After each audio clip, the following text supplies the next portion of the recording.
bagi kami. Oh haleluya, haleluya, haleluya, setiamu. Benar ya Tuhan, seperti pujian yang baru saja kami naikkan, bahwa Engkau Allah yang setia, Engkau Allah yang setia menjaga kami, Engkau Allah yang setia melindungi, memberi kekuatan kepada kami ya Tuhan. Kami ada sampai detik ini, semua karena kebaikan Tuhan, semua karena anugerah Tuhan yang Tuhan curahkan bagi kami ya Tuhan. Hari ini ya Tuhan, kami rindu untuk mendengarkan suara manusia. Karena itu ya Tuhan, berbicaralah bagi kami semua dengan bahasa yang sederhana, bahasa yang lemah lembut, dan kami dapat memahaminya. Dan biarlah kami mentaati firman-Mu dalam hidup kami hari demi hari. Kami menyerahkan waktu pemberitaan firman Tuhan ke dalam tangan Tuhan dari awal hingga akhirnya. Dalam nama Tuhan Yesus yang adalah firman yang hidup itu, kami datang dan berdoa kepada Bapa di sorga. Haleluya, haleluya. Kita yang percaya berkata amin. Ya, shalom. Ada sukacita? Amin. Puji nama Tuhan. Suatu sukacita besar bagi kita semua di hari ini bisa berkumpul lagi. Tentu kita yang ada di sini dan semua jemaat Tuhan yang mendengar, menyaksikan tayangan ini. Kita akan buka Alkitab kita di dalam surat Galatia pasal 4 ayat 1 hingga ayat 21 hingga ayat yang ke-27. Kita baca saling bergantian. Galatia pasal 4 ayat 21 hingga ayat yang 27. Saya ayat yang 21 dan jemaat Tuhan ayat yang 22. Kita saling bergantian hingga ayat yang terakhir. Hagar dan Sarah, katakanlah kepadaku, hai kamu yang mau hidup di bawah hukum Taurat, tidakkah kamu mendengar hukum Taurat? Bukankah ada tertulis bahwa Abraham mempunyai dua anak, seorang dari perempuan yang menjadi hambanya dan seorang dari perempuan yang merdeka? Tetapi anak dari perempuan yang menjadi hambanya itu diperanakan menurut daging, dan anak dari perempuan yang merdeka itu oleh karena janji. Ini adalah suatu kiasan, sebab kedua perempuan itu adalah kedua ketentuan Allah. Yang satu berasal dari Gunung Sinai dan melahirkan anak-anak perhambaan, itulah Hagar. Hagar ialah Gunung Sinai di tanah Arab, dan ia sama dengan Yerusalem yang sekarang, karena ia hidup dalam perhambaan dengan anak-anaknya. Tetapi Yerusalem surgawi adalah perempuan yang merdeka, dan dialah ibu kita. Karena ada tertulis, bersukacitalah hai si malu yang tidak pernah melahirkan, bergembira dan bersorak-sorailah hai engkau yang tidak pernah menderita sakit bersalin, sebab yang ditinggalkan suaminya akan mempunyai lebih banyak anak daripada yang bersuami. Amin. Amin. Sekali lagi saya bacakan dalam ayat yang ada tertulis di slide kita. Paulus menggunakan sebuah kiasan untuk membandingkan keselamatan oleh iman dengan keselamatan melalui perbuatan. Anak dari perempuan merdeka, Sarah, dan anak dari budak perempuan, yaitu Hagar. Perjanjian dengan Adam dan Hawa, perjanjian dengan Abraham. Kalau kita berbicara berhubungan dengan perjanjian, tentu ini dua pihak. Ya, Tentu kita tahu bahwa dari pihak Allah dan pihak manusia ada perjanjian, dan ada beberapa perjanjian yang perlu kita perhatikan di sini, yaitu perjanjian dengan Adam dan Hawa, perjanjian dengan Abraham, perjanjian dengan Sarah dan Hagar, dan perjanjian Hagar dan Sinai, perjanjian Ismail dan Ishak. Perjanjian dengan Adam dan Hawa, perhatikan dalam ayat dalam Kejadian ayat yang ke-16, lalu Tuhan Allah memberi perintah ini kepada manusia, semua pohon dalam taman ini boleh kau makan buahnya dengan bebas, tetapi pohon pengetahuan tentang yang baik dan yang jahat itu janganlah kau makan buahnya, sebab pada hari engkau memakannya pastilah engkau mati. Ini perjanjiannya. Sebelum dosa, Kejadian pasal 2, perjanjian bagi umat manusia memuat setidaknya ketentuan sebagai berikut: memelihara Sabat, memelihara ciptaan, ayat yang ke-15, dan jangan memakan buah yang dilarang. Ini perjanjian dengan Adam. Apakah Adam taat? Sangat jelas, turutlah makan, turutlah maka kamu akan hidup. Tentu saja Adam dan Hawa dapat memenuhi perjanjian itu. Mereka adalah ciptaan yang sempurna. Namun, karena mereka tidak taat, Allah memperkenalkan sebuah perjanjian baru tentang kasih karunia yang didasarkan pada janji seorang juru selamat. Bisa dibaca dalam Kejadian pasal 3 ayat 15. Perjanjian dengan Abraham. Tetapi datanglah firman Tuhan kepadanya, demikian, orang ini tidak akan menjadi ahli warismu, melainkan anak kandungmu. Dialah yang akan menjadi ahli warismu. Kejadian pasal 15 ayat 4. Ketika Allah memanggil Abraham, dia berjanji untuk menjadikannya bangsa yang besar. Setelah melewati waktu selama 10 tahun, Abraham mulai meragukan bahwa janji itu akan dipenuhi. Lagi kata Abraham, engkau tidak memberikan kepadaku keturunan, sehingga seorang hambaku nanti menjadi ahli warisku. Dalam Kejadian pasal 15 ayat 3. Oleh karena itu, Allah membuat perjanjian yang teguh dengan Abraham dengan melangkahi potongan hewan korban. Ini yang kita sebut nanti dengan persembahan itu. Dengan melakukan hal itu, Allah menjamin perjanjiannya dengan hidupnya sendiri. Dia akhirnya memberikan nyawanya di Kalvari. Sarah dan Hagar. Dan Abraham berkata kepada Allah, sekiranya Ismail diperanakan hidup di hadapanmu, tentang Ismail aku telah mendengarkan permintaanmu, tetapi perjanjianku akan kuadakan dengan Ishak, yang akan dilahirkan Sarah bagimu tahun yang akan datang pada waktu seperti ini juga. Kesalahan pertama Abraham adalah meninggalkan tanah perjanjian dan pergi ke Mesir. Beberapa budak Mesir yang diberikan Firaun kepada Sarah bergabung dengan rombongan Abraham. Hagar salah satunya.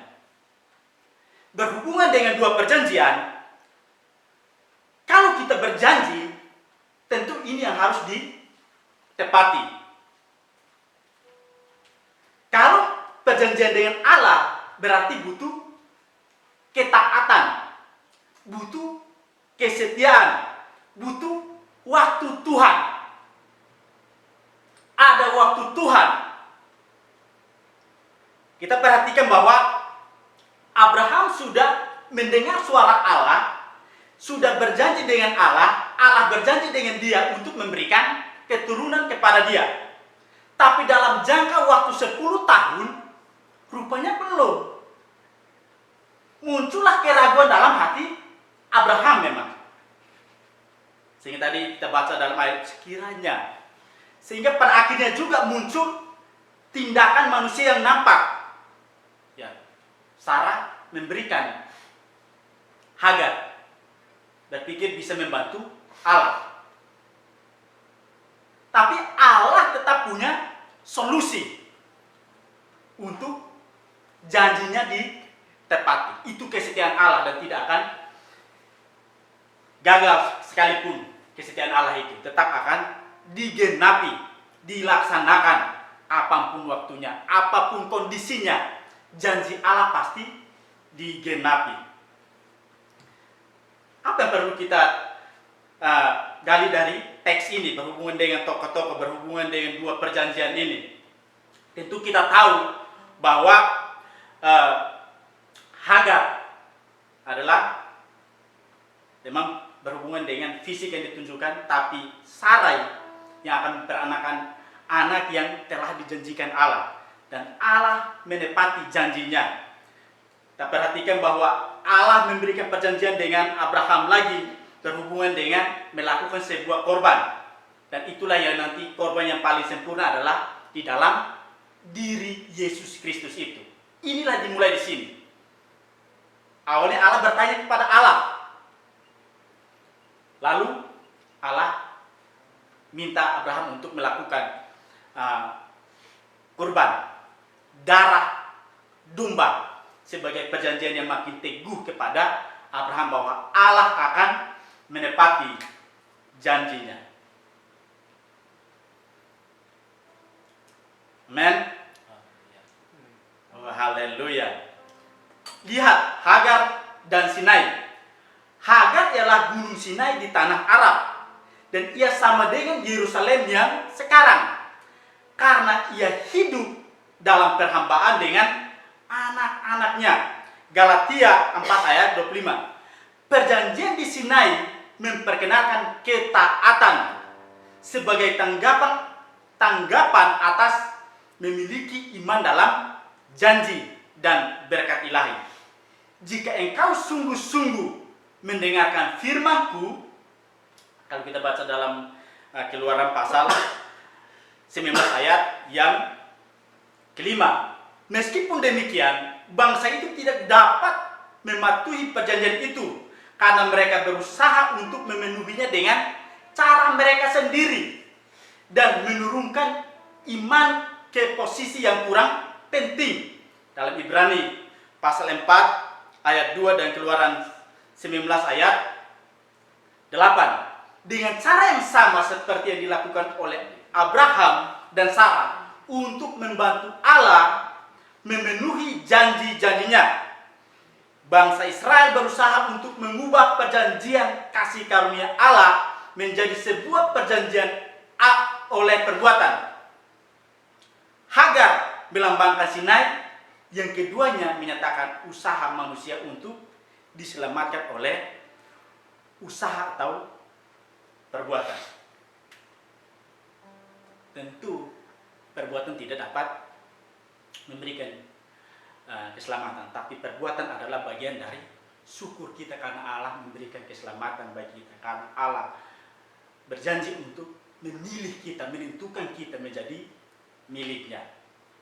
Nah, berikut Ismail dan Ishak. Tetapi seperti dahulu, dia yang diperanakan menurut daging menganiaya yang diperanakan menurut roh. Demikian juga sekarang ini. Galatia 4 ayat 29. Kaum Yudais berpikir bahwa usaha mereka sendiri dapat membawa keselamatan bagi mereka. Pusat kehidupan agama mereka adalah Yerusalem dan bait suci.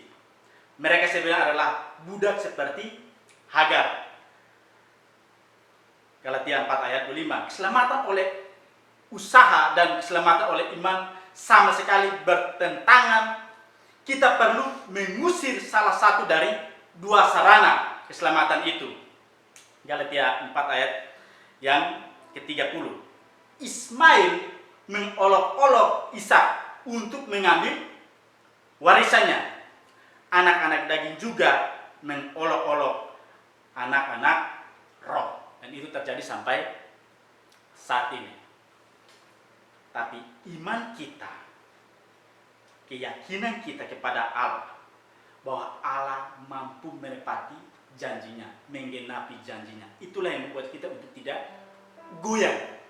Iman kita dalam situasi apapun, dalam kondisi apapun, iman kita harus tetap kepada Tuhan. Ketaatan kita, kesetiaan kita tetap kepada Tuhan. Meskipun dunia goncang sekalipun, janji Tuhan itu harus menjadi pegangan kita. Janji Tuhan menjadi pegangan utama dalam hidup kita.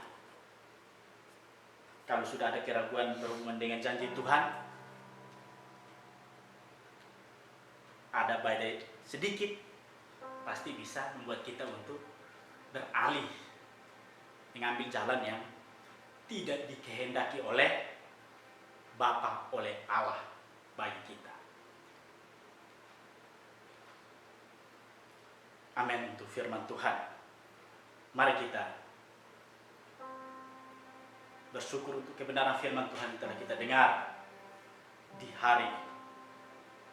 Kita bersuka cita karena Tuhan berjanji dan Tuhan menggenapi setiap janji-janjinya.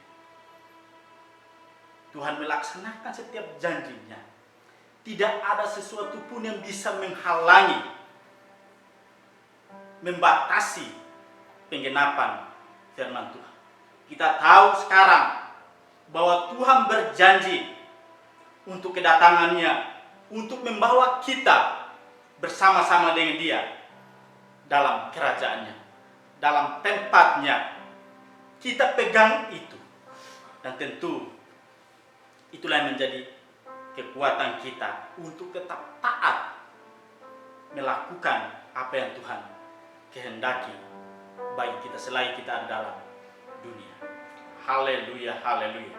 Ini bersyukur ya Tuhan untuk firman Tuhan yang kami dengar di hari ini berhubungan dengan perjanjian Engkau dan Adam, Abraham, Sarah, Ishak, dan Ismail. Itulah yang menjadi pegangan kami juga Tuhan. Kami melihat bahwa tidak ada sesuatu pun yang membatasi janji-Mu untuk menggenapi. Terima kasih Tuhan, terima kasih. Kami kembalikan hormat dan pujian kami kepada Engkau di tempat yang maha kudus. Dalam nama Tuhan Yesus, yang adalah Tuhan dan Juru Selamat kami, kami datang dan berdoa.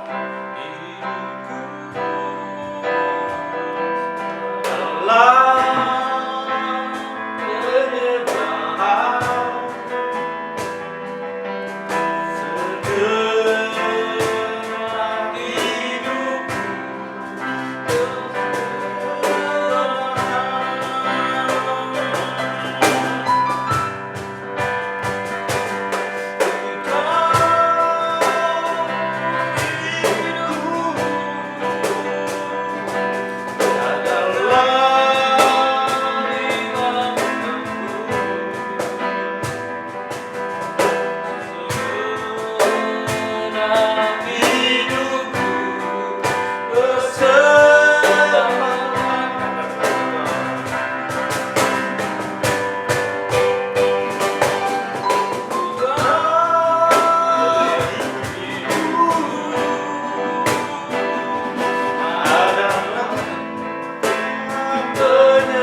Tuhan, segenap hidup kami persembahkan kepadamu. Dan biarlah hidup kami menjadi korban yang berbau harum di hadapan-Mu ya Tuhan. Terima kasih Tuhan untuk pertolongan dalam ibadah di siang hari ini Tuhan. Dan biarlah segala hormat pujian kami kembalikan kepadamu di tempat yang maha kudus. Kami akan kembali tempat kami masing-masing. Kami percaya bahwa pertolongan dari Allah Bapa dan perlindungan dari Yesus Kristus serta kekuatan penghiburan dalam Allah Roh Kudus tetap menyertai kami semua, mulai dari detik ini sampai selama-lamanya. Haleluya, haleluya, amin.